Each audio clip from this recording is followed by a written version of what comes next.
Hello and welcome to JoyNews Today. My name is Kenneth. Jesse, this afternoon, Attorney General on the heels of former managers of the Electricity Company of Ghana for blowing over 180 million Ghana cedis of budget overrun on cleaning services, overseas travels, hotel expenses, among others. Cleaning expenses, 2.8 million, that was your budget. But ECG spent 10.4. How many suits did you clean? We have details as the committee also take the power producer for refusal to pay some 35 million withheld taxes to the Ghana Revenue Authority. Also ahead this afternoon, the former National Food and Buffer Stock Company CEO, Hanan Abdul Wahab, and 4 others charged with stealing, money laundering and causing financial loss to the state. Also ahead this afternoon, minority filed motion urging Speaker to put on hold vetting of Chief Justice nominee Paul Bafuboni until legal challenges surrounding removal of former Chief Justice Getru Tokonu are resolved in court. And residents of Elmina cry out to President Mahama as their taps run dry for weeks, forcing many to rely on sachet water for bathing and cooking. A crisis worsened by illegal mining polluting the Pra River and crippling the Setre Himan headworks. I will speak to him directly. President John Dramani Mahama. Elmina people, we are suffering from water. More in our continuing series, Dear Mahama, Stop Galamsey Now. We've got the latest of these and many other stories coming up in the next 1 hour. Don't go anywhere.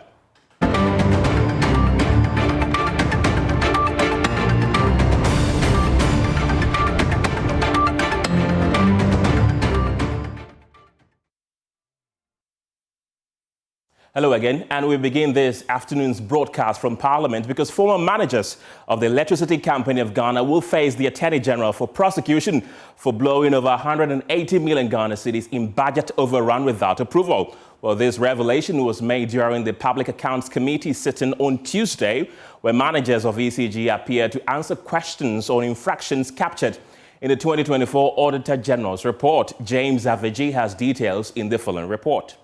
According to the Auditor General's report, the Electricity Company of Ghana in 2024 budgeted to spend a total of 144 million cedis on administrative activities alone. These activities include foreign travels, stakeholder engagement, cleaning services, among others. But the Auditor General found out that ECG overspent this budget by some 189 million Ghana cedis without approval by the board or the supervising ministry. You said cleaning expenses, 2.8 million, that was your budget. But ECG spent 10.4.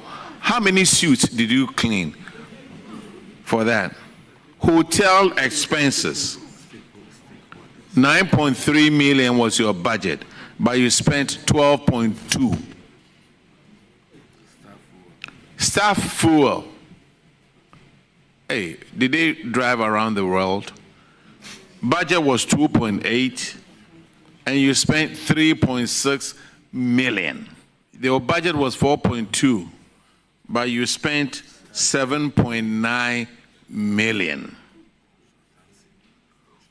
Consultancy, budget was 40 million, but you spent 58.6 million. All these you did it on your own without even board approval.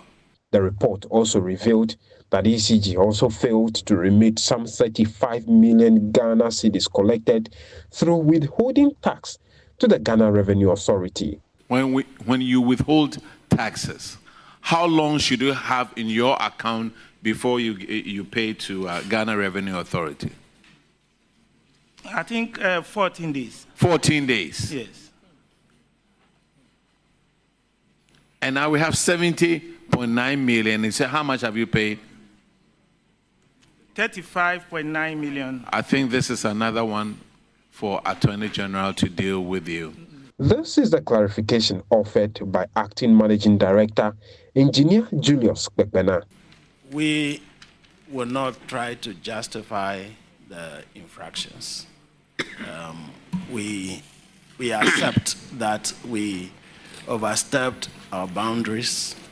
I think the most important thing is that we have put in place measures to control expenditure, to make sure that we stay within the budget. But the Public Account Committee says the former managers under whom these infractions occurred must be prosecuted.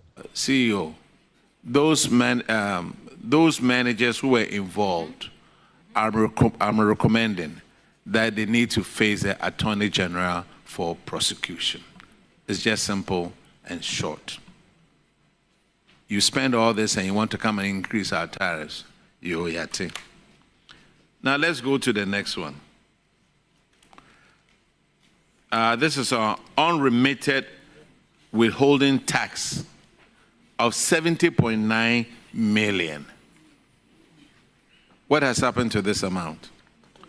By the way, auditors, note about sending them for prosecution, and clerk, keep us informed on it also. The revelation has since sparked public conversation on whether this justifies the power producers' call for tariff increment to help generate more revenue for the company. James Savage's report for Joy News.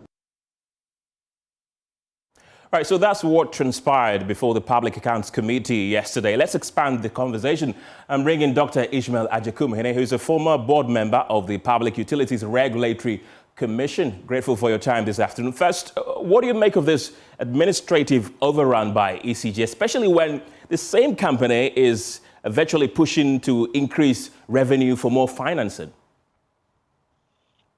Well, good afternoon to your listeners. Let's this in context. This was 2023. So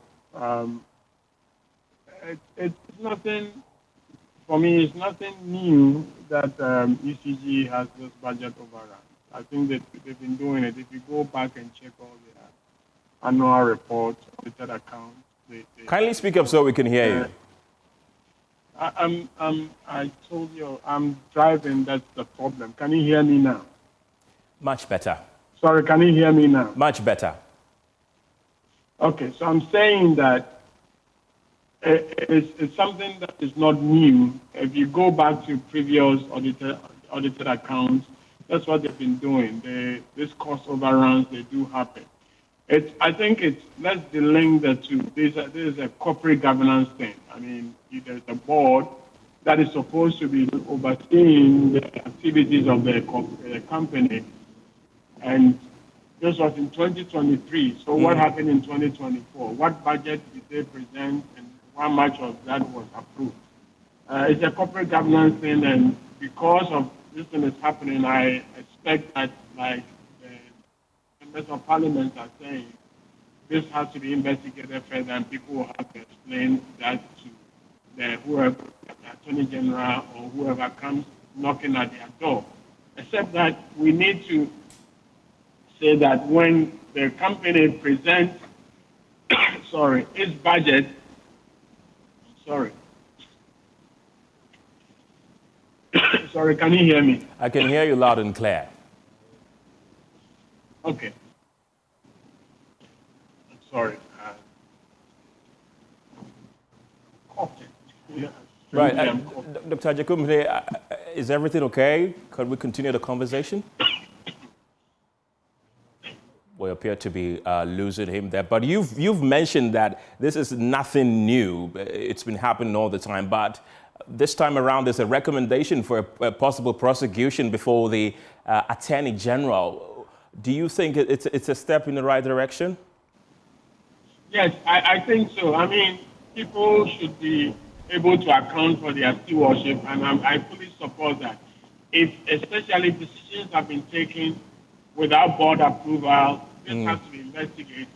But I'm saying that we should try and separate the two issues of how the company has been managed and what is before the PRC at the moment, by which the PRC have to vet whatever request ECG is putting before them and determine what amount of money ECG will need to be able to run its business. I would say that let Attorney General deal with what has happened in the past, but PURC also has a mandate now to be sure that whatever is required for ECG to be able to run the business is vetted and approved in the tariff decision that they're going to make come January next year. Why do you think this issue keeps recurring? It's a corporate management governance thing. That's the duty of the board, right? Okay. The board will have to, this thing doesn't happen. And if there are no sanctions, it will keep recurring. Because if you have a budget and you overrun the budget by such a magnitude, you can only do that if you know that there are no consequences. Nobody does that. If you have a budget and mid-year you see that there are overruns, you actually go to the board and ask for maybe additional funds before you be able to spend. People are doing it because there are no consequences. And this has got nothing to do with corporate governance. Somebody will have to be held accountable.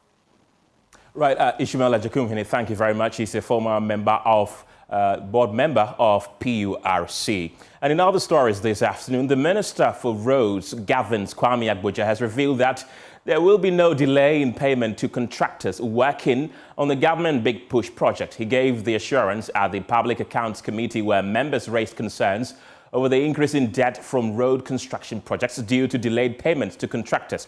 Well, the sector minister, in response, says no contractors' payment will delay beyond the stipulated 6-month moratorium. Atmosphere is created where, in fact, currently it's 6 months. The law says we pay them in 6 months. We don't intend to pay people in 6 months.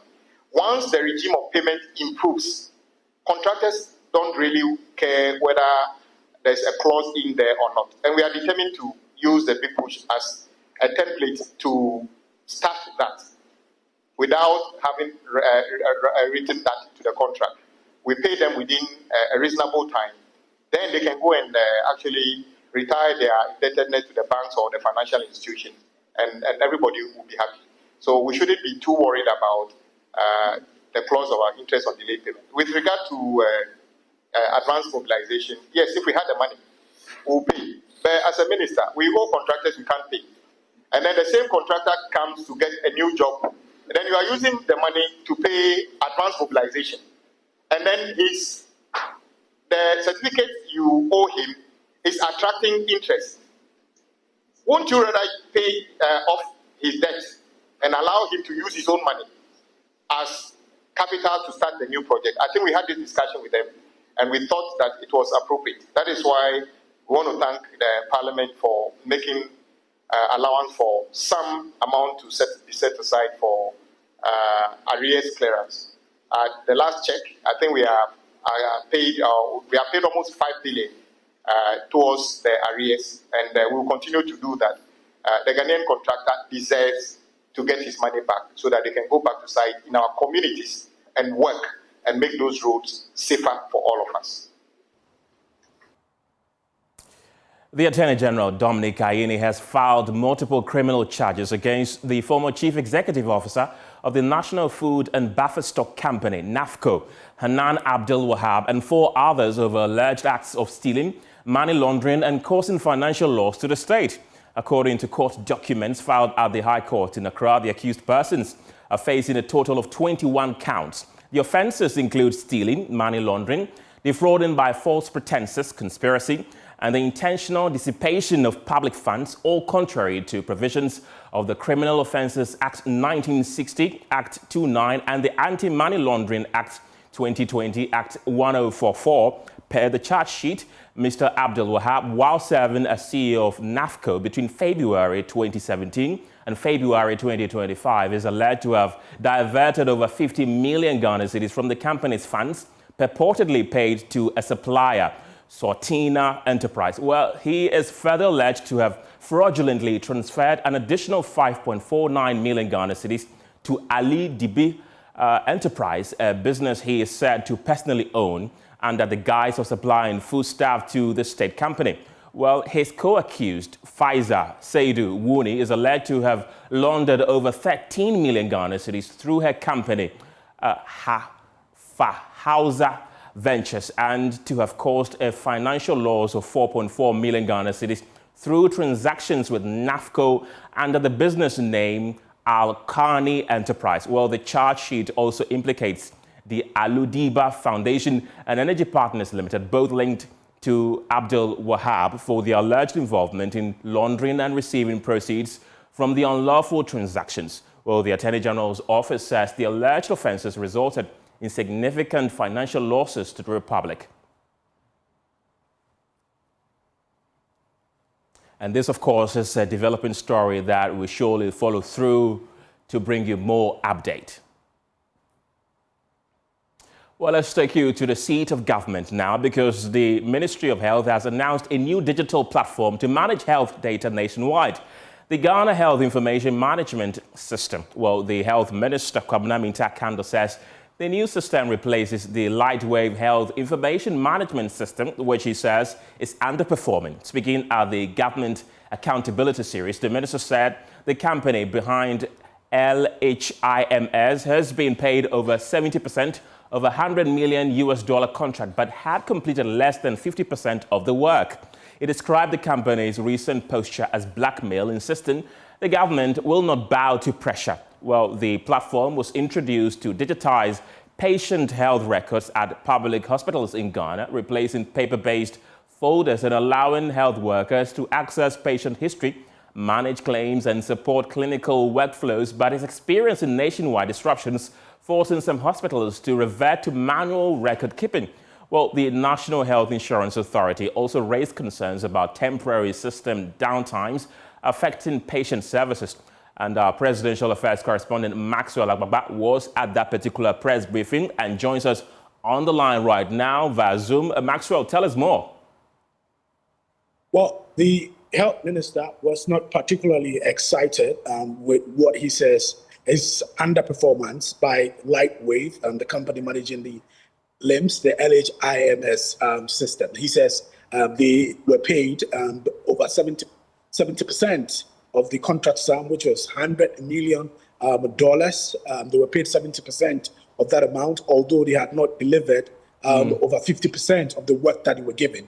We were told that they were supposed to get 950 health facilities onto the system. But at the end of the day, they were able to do just 450. And it says despite extensions of their contract, they were still not able to meet the timeline and the other aspects of the contract. So he says that the new Ghana Health Information Management System is poised to take over from where they ended. He says, we find ourselves in this situation. The current disruptions, being experienced across the country was as a result of the unwillingness of the company, Lightwave, to agree to a service level agreement that is beyond.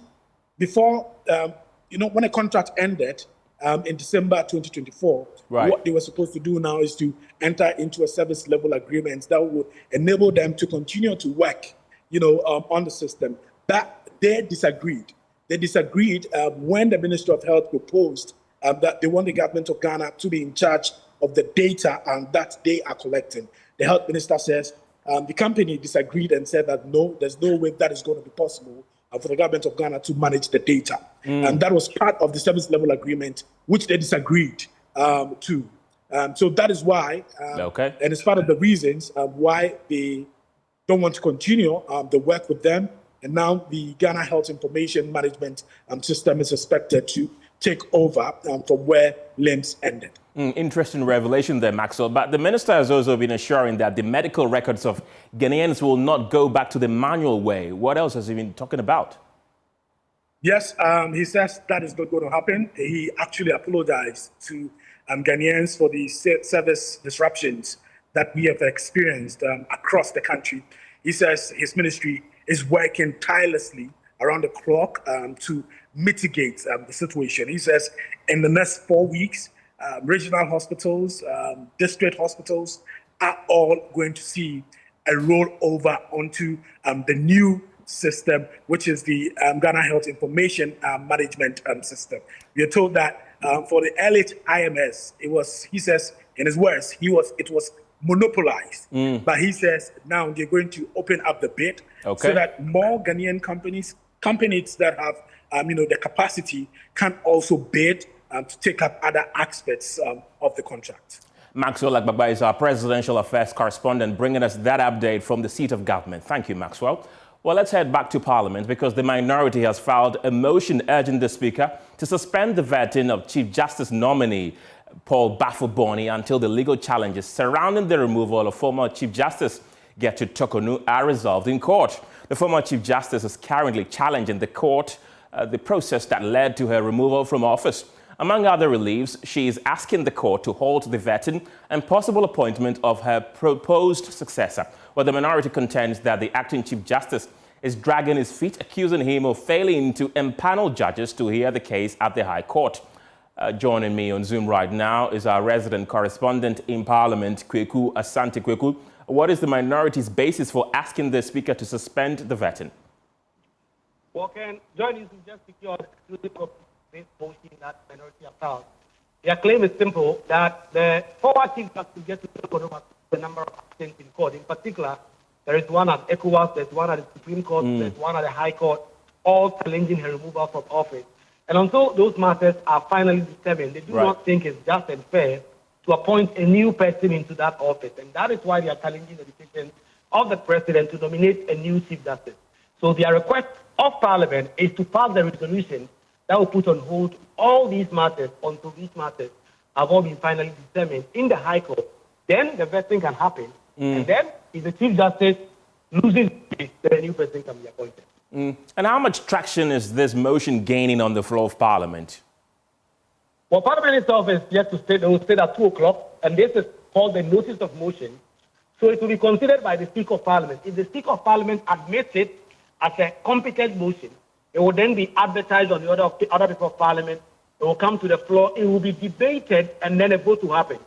Because it has come by way of motion, we are almost certain, of a sure death, because the minority does not have the numbers to win any motion on the floor. The NDC have 2/3 of majority, they can pass that. And so this is a certain death at the end of the day. And leadership of the majority, some of whom have been speaking off the record for now, telling me that this is not something they are going to support. It will die, and they expect that on the 10th of November, they will vet Bafuboni, and then if he satisfies Parliament, they will approve him, and the President will swear him. What else is happening in Parliament today, Kweku? Well, yesterday, the Speaker of Parliament gave an indication that the anti-LGBTQ bill has to be admitted. Again, it has to be reintroduced in the House. We do not know if the Speaker of Parliament has made a determination on those matters yet. The other paper is yet to be said. We will get to see whether that bill will be put on the floor today. Thank you very much. Kweku Asante is our resident correspondent in Parliament. Now, let's take you to Cape Coast, or the Central Region, because water has become a luxury in Elmina. For weeks, taps have run dry. Elderly residents, some as old as 72, now roam the town desperate to find a new litter to survive. Families are forced to rely on sachet water to cook and to even bathe. Well, the source of their suffering is illegal mining, polluting the River Pra, choking the Setre-Heman headworks with silt. In episode 3 of Dear Mahama, Stop Galamsey, we reveal how the fight for water in Elmina has become a daily struggle for survival. In Elmina, water has become a luxury. For weeks, taps have run dry. And for many here in the Central Region, even a single bucket of water is a blessing. For hours, 72-year-old Jennifer Dazi waits by the tap, the same one she's visited every morning this week. Sometimes it flows at dawn, and sometimes not at all. She does not leave, because if she does, she will miss the moment it opens. At her age, the search for water has become her daily routine.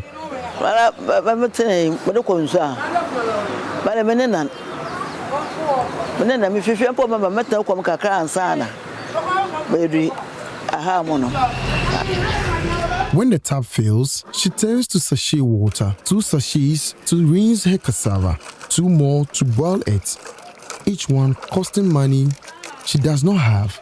But what choice does she have? Well, pure water and say you go on. And a wild woman so. Once I'm at the home. Jump got a pure water at home. You are only be by now, papa. Grandma Jennifer's struggle is not hers alone. Across Elmina, hundreds wake up to the same search, buckets in hand, hope in heart. They all say one thing: this suffering must end. And what's a day, ma? When ya wofa wash one, no when ya for wash one. Into the Bible way or son pa on yadan. I'm sure buckets no quite change. So this government is doing well for us or what? Ya patrol on your nature Central region yellow bread or do. Why are you suffering from water to drink, water to bath? We don't like distance. So please, the man should make everything possible to the water to fall. With the River Bra heavily polluted by illegal mining, the Setrahiman water treatment plant is struggling to draw enough raw water. The results? Rationing, shortages, and rising frustrations. So let the water flow. That is what we need. Oba and Chebe and Che with all about. Since she Oba and came with them call about. And then Sunaba, Bucket as a bucket no waiter. Bucket no waiter. For 4 gallons in for what's the waiter, no waiter, so waiter. And then Ebasa, Ebiet, equal Ebiet. No, why, we met a man moving from house to house, buckets in hand, searching for water. After several stops, he gave up, bought 3 cedis worth of sachet water, and went home to bath. 6 sachets. That's what it takes for a bath now. He did not want to speak on camera, but his silence said enough. 3 days we'll be into Mumbali. If you got on 2 cedis. Pure water, 4. No, they got. For what? Mabina too has not seen the bathroom today. Like many others, she's been waiting since morning, hoping the tap would open, even for a few minutes. Her last proper bath was 2 days ago. Na bamposo kasa di wemposi wa. Ayende no chene na beyema. Ana pem dware. Me mi dware ahomache. Me exercise ntimi dware, me exercise wi an me dware. I'm a who taking handle, Yapacho, may yansu, young one, the yanyabi, Yahweh, Yama, your feet, or she says, a bicycle, Mrs. Say, dame. Why? Zabaga can reach, Abaga can reach. Elizabeth manages a small private water business started by her late father. Her home has now become a gathering point for dozens of residents. Galam say funo ona mo wo yin nti no ma sisenso wide ni odame so I wonder botu na 3 days abapoto de nene ye wade na tukla ngutu me daish I will speak to him directly. President John Dramani Mahama. Central region, we are suffering too much. Yellow bread do. As the Baman Zaman Hinala Fonto Mamma Hannah, yellow chilling. A porto, your Elmina people, we are suffering from water. Please help us. The people of Elmina are not asking for much, just water to drink, to cook, and to live. They say the promise by governments to stop illegal mining must not remain a campaign promise. It must be action that brings water back to their homes. Emmanuel Jivenu, JoyNews, Elmina, Central Region.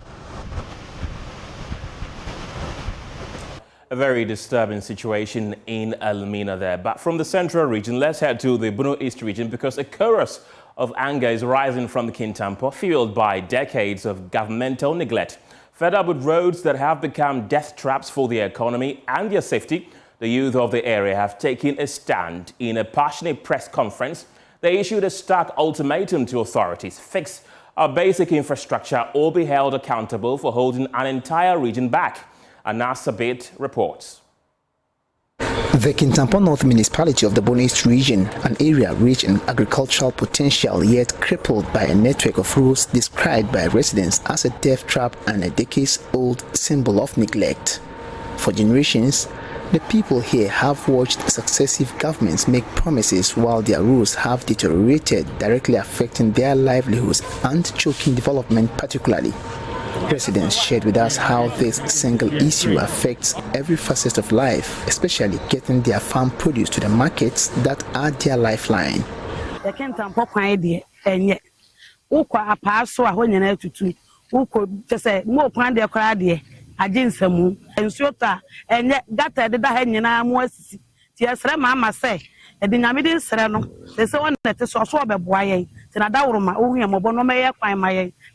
Because of the nature of the road, people who farm from our villages or the small towns, it's difficult for them to bring their foodstuffs even to the market we are talking about, which is not even of standard. Even when people are sick, I want to transport them from the villages to town. It's not easy. We have the ambulance, but it will be difficult for it to even go to the villages to bring them. Fueled by this collective frustration, the concerned youth of Kintampo decided enough was enough. They staged a press conference not to ask for favors, but to demand a basic right they feel has been denied for generations. Basala Al-Hassan is the convener of the group.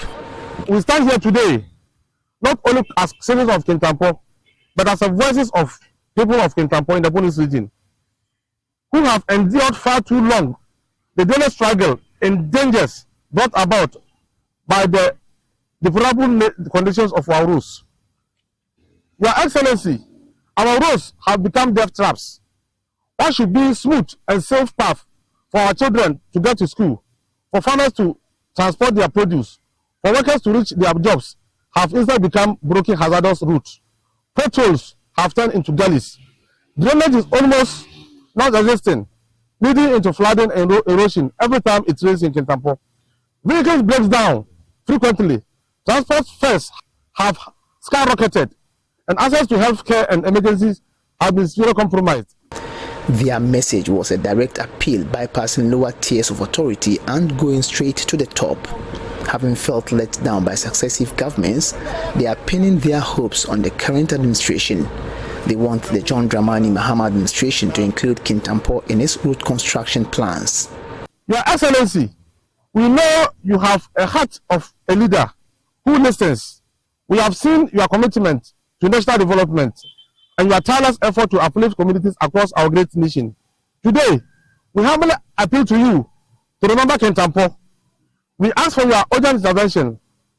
Let our town be included in the national road rehabilitation and development plans. Let the people of this community also enjoy benefits of safe, accessible, and durable roads. This is a press, and we are certain. We are giving them up to 19th December. We are giving the government and the MC of Kintampo up to December 19th. If nothing happens in Kintampo, we are coming out massively with a demonstration. So the plea has been made. The anger and hope of a community have been laid bare. The people of Kintampo have done their part. The question now is whether their cries will be heard in the corridors of power, or if this vital artery will remain broken, cutting off the lifeblood of a region waiting to thrive. Anna Sabit, JoyNews, Kintampo.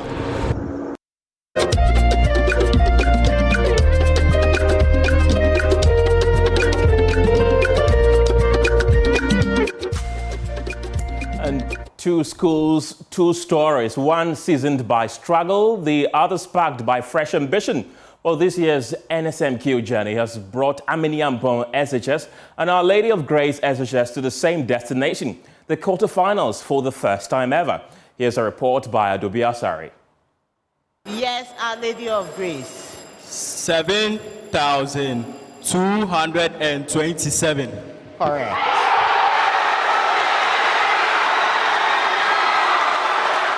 Congratulations to Aminyampong Senior High School qualifying for the quarter-final stage. The came from two very different parts. One, a school barely 2 years into the National Science and Maths quiz journey. The other, a veteran team that's tried and failed for years. But this time, both Our Lady of Grace Senior High School and Aminiampong Senior High School are making history, qualifying for the quarterfinals for the very first time. For Our Lady of Grace Senior High School, known simply as OLAG, this is nothing short of extraordinary.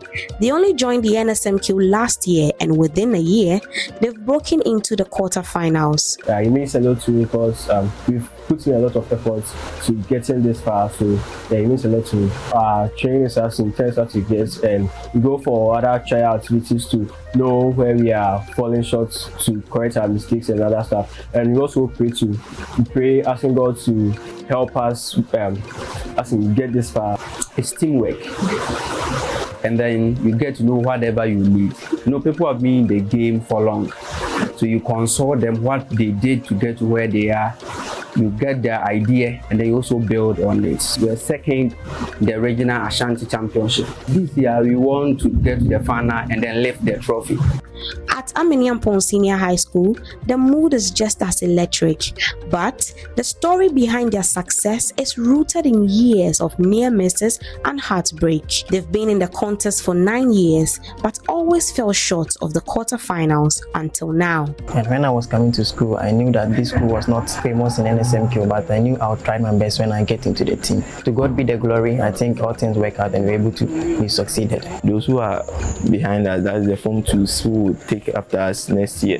They will work harder because it will be very shameful for them to lose the seed next year. The motivation comes from firstly my parents and after all my teachers that I came and met in the school. You don't have to be in the big schools in order to make it in life or in order to be a great NSMQ contestant. For their coordinators, this is more than a victory, it's validation. We are not being complacent. We are preparing very, very seriously for the quarterfinal because we know that the schools we are meeting, they are all schools that have gotten to semi-finals before. So we have been knocking at the door. Hopefully this year things change. Getting other colleagues coming together, that's the secret behind what we have achieved now. Whether it's the new kid on the block or the seasoned fighter finally breaking through, both schools are proof that with focus and faith, no dream is too far. Together, Aminiampong Senior High School and Our Lady of Grace remind us that success has many journeys, but the joy of getting there feels the same. Adobe Asari, Joy News, Cape Coast.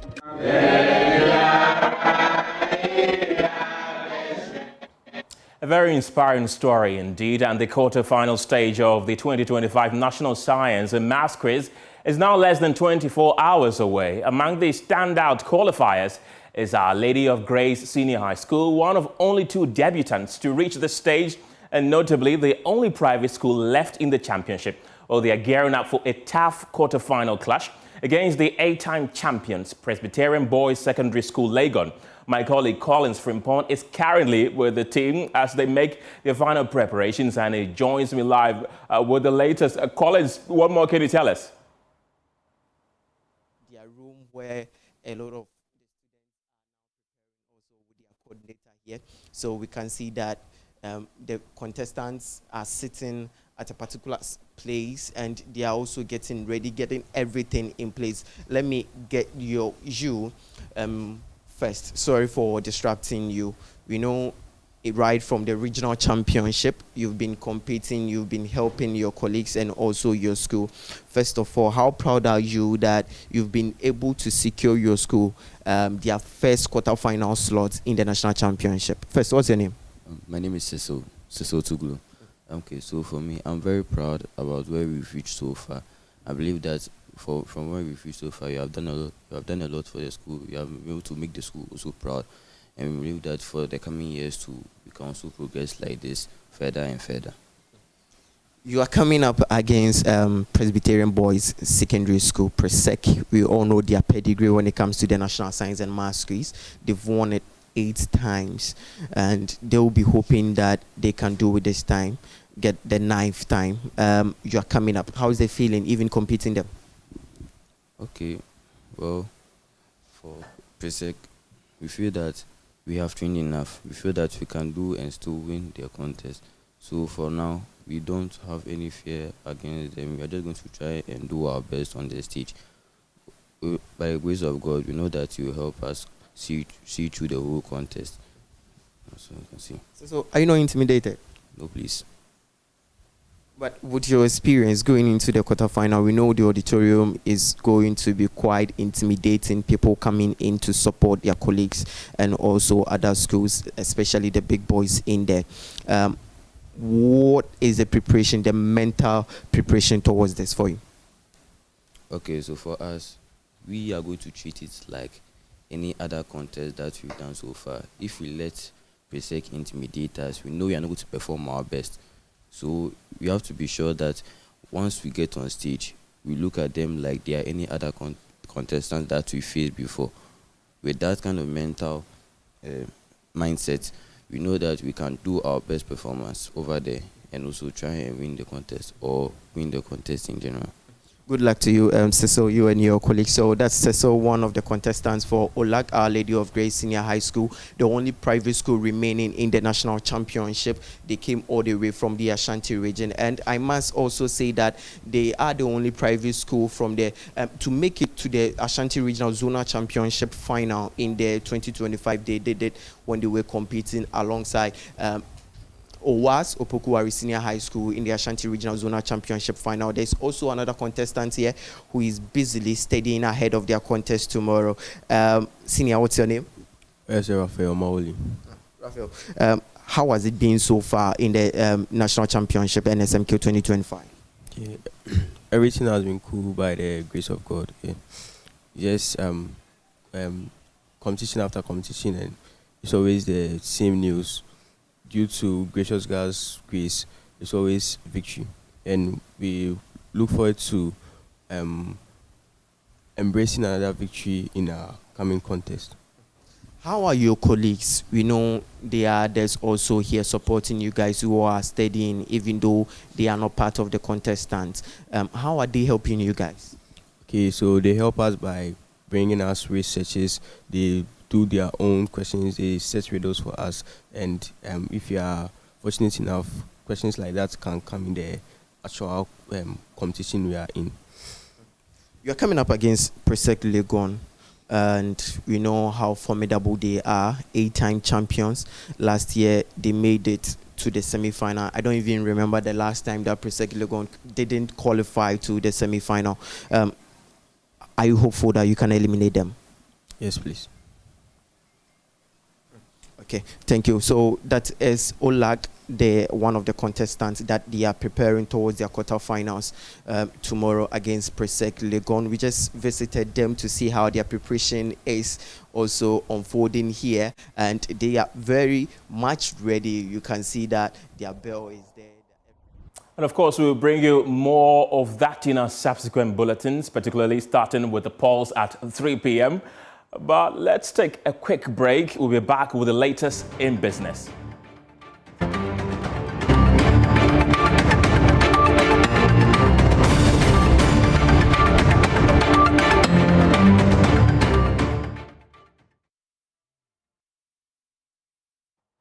Hello, good afternoon and welcome to the business segment on JoyNews Today with me, Pius Kojo-Baka. The banking industry remained profitable for the first 8 months of 2025, recording a growth of 46.1% to 9.7 billion cedis profit after tax. This is relative to 6.7 billion cedis recorded during the same period in 2024. More in this report. According to the September 2025 Monetary Policy Report, the banking sector posted a growth in all income lines in August 2025, with other income growing at 47.3% compared to a contraction of 2.9% for the same period last year. Net interest income picked up by 21.8% to 19.2 billion Ghana cedis from 16.9% in August 2024. On a year-on-year basis, interest income improved by 21.5% to 29.3 billion Ghana cedis in August 2025 from 24.3 billion Ghana cedis in August 2024. Interest expense also increased to 10.2 billion Ghana cedis in August 2025 from 8.4 billion in August 2024, representing a growth rate of 20.9% relative to the 22.1% growth recorded in August 2024. The growth in net interest income is attributable to the slowdown in interest expense due to lower interbank lending rates in August 2025 compared to August 2024. Net fees and commissions recorded a growth of 13.1% in August 2025, down from 22.9% a year ago, while other income surged by 47.3% to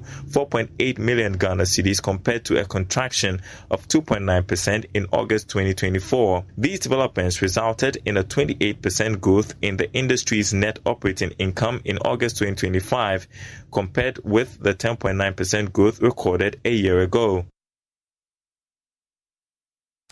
That's it for Business for Now. I am Pius Kojobaka. There will be more business news on top of the hour. Do stay with us.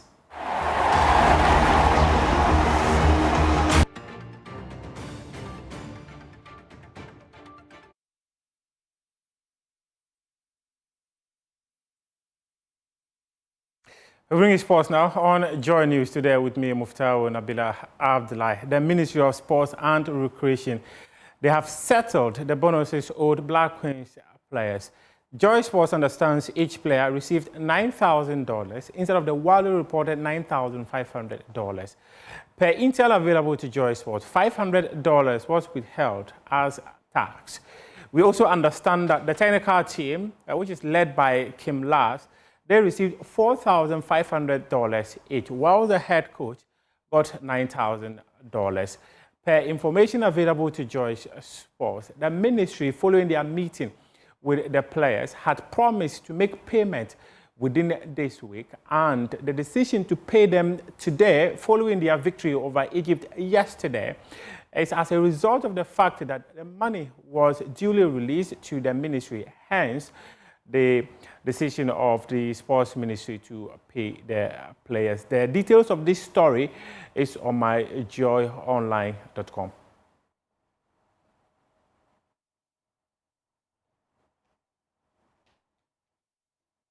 Up next.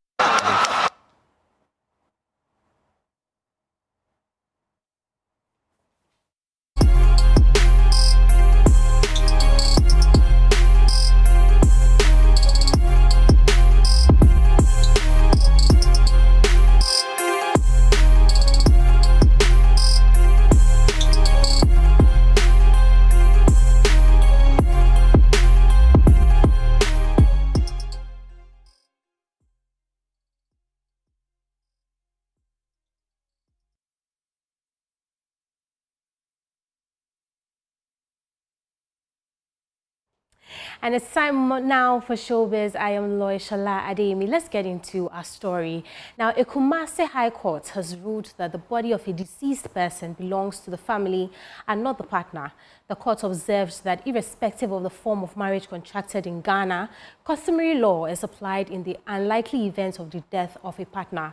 Now, presiding judge, Her Ladyship Justice Dorinda Smith Arthur, in her ruling on the interlocutory injunction application seeking to enjoin the burial and funeral service of legendary highlife musician Charles Kojo Fosu, also known as Daddy Lumba, says the matrilineal family is entitled to a deceased person's body and funeral rights. It follows the court's refusal of an injunction application against the head of the family, Priscilla Fori, also known as Odobroni, and the Transitions Funeral Home filed by Akusia Sewa, who identifies herself as the only surviving wife of the late musician. Ohemi Teria was in the court and has come through with this report. Court was characterized by heated legal arguments and banter as counsel for the plaintiff and defendants battled it out to advance their positions on law. Lawyers for the plaintiff, led by William Kusi, spent 56 minutes to advance their arguments. They prayed the court to absorb their client's plea to prevent the head of the family and another woman who also identifies as the wife of the late musician, the funeral home, as well as their assigns, from moving the body and conducting the burial and funeral rites of the late musician.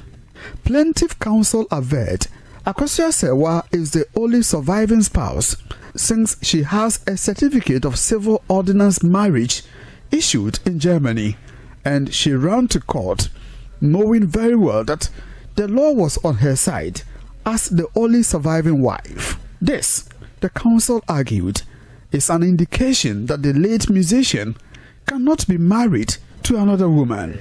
Making reference to several legal authorities and procedures, including the Practice Direction of 2024, lawyer William Kusi argued the application was not strange and that it was known by law since due procedure was followed. Quoting paragraph 3 of the practice, he said the plaintiff filed the application promptly, that is, on October 3, 2025. But this was shot down when defense lawyers questioned the legitimacy of the evidence put before the court in the form of purported marriage certificate of the late musician. They also pointed out procedural errors in the interpretation of the certificate, claiming it did not comply with Section 8 of the Evidence Act. They pleaded the evidence could not be admissible since it was in Dutch and should have been certified by the German authorities, Ghana's consul in Germany, and further interpreted by approved institutions in Ghana. On the part of the Council of Transition Funeral Home, the evidential burden of duty was not met by the applicant as prescribed by Section 11 of the Evidence Act.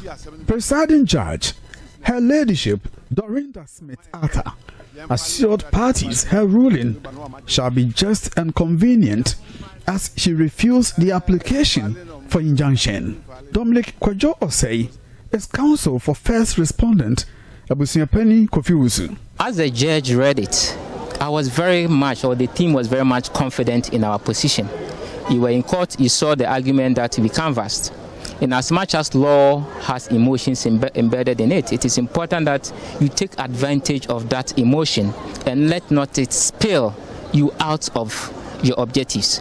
We had an objective. The objective first is to ensure that any impediment such as this injunction will be denied by the court for the proper burial to proceed. What does it mean for the burial and funeral of the famous Daddy Lumba? What it means is victory for all lovers of Daddy Lumba. It also means victory for the family. What it means is that now we can bury this giant of a musician and then look at other matters. Meanwhile, the court has set November 25, 2025 to rule on the substantive application filed by Akosua Sewa, seeking to be recognized as the only surviving spouse of the late Ghanaian music legend Charles Kojofosu, popularly known as Daddy Lumba. The court has also set November 14, 2025 for case management. From Kumasi, for Joy News, Oimenteria reporting. Well, and that's it for Showbiz. I am Loishola Ademi. For more entertainment stories, please log on to myjoyonline.com. Over to you, Kenneth. Thank you very much, Lois. Let's do some international news this afternoon because the U.S. Embassy in Mali is urging all American citizens to leave the country immediately, warning of rising terror attacks and a worsening fuel crisis caused by a jihadi blockade. In a statement, the embassy said travelers should use commercial flights as overland routes are too dangerous with terrorist attacks reported along national highways. It's the second alert in just 3 days following an earlier warning against travel to Mali because of crime, terrorism and the kidnappings. The Al-Qaeda-linked group Jamaat Nusrat al-Islam, or JNIM, announced in September that it had blocked fuel tankers from entering the country, which is part of its campaign against Mali's ruling military authorities. Well, fighters have set more than 100 trucks on fire, crippling the nation's fuel supply. The impact has been severe. Schools and universities have shut down nationwide and transportation has nearly ground to a halt. JNIM is one of several armed groups destabilizing the Sahel region, a vast stretch of desert from North Africa to West Africa where an insurgency is spreading fast and the humanitarian toll is growing.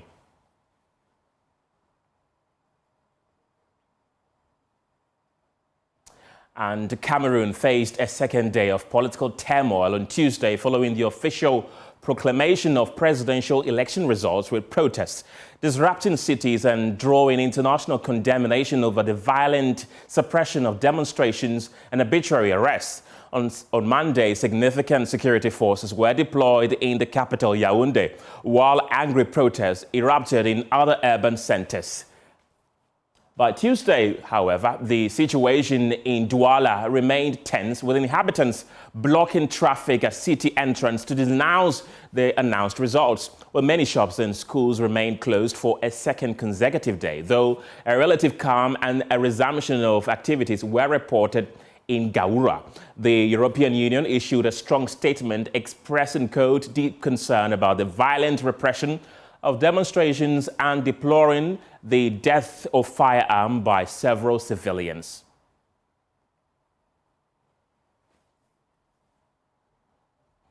That'll be it for now, but for more news, you can log on to myjoyonline.com. Thank you very much for being a part of the show. My name is Kenneth Jesse. Have a good afternoon.